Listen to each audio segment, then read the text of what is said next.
Thank you po. So yun mga kadsais, andito naman tayo sa BHF dahil wala tayong pera. So ito lang yung pag-asa natin. Sasaklawin natin itong tinubos na kaibigan mo. Ito isasaklawin natin kasi wala tayong pera. So kwenta na na. Siyempre, pag-sasaklaw, bubarin na natin. So ayan, ito yung ano nila.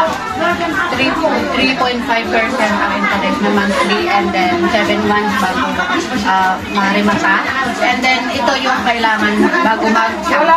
So meron na tayo nito. So tara, meron na yata bakante doon. So dito na tayo. Ay, di po. Ang ganda na yung baka.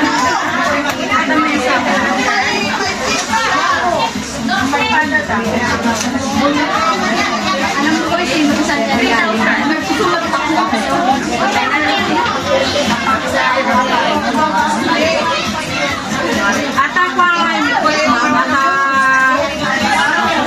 Ilang buwan po bago 7 months.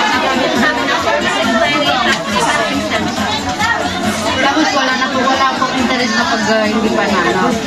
Monthly interest na yung babayaran. Walang additional charges. Interest lang.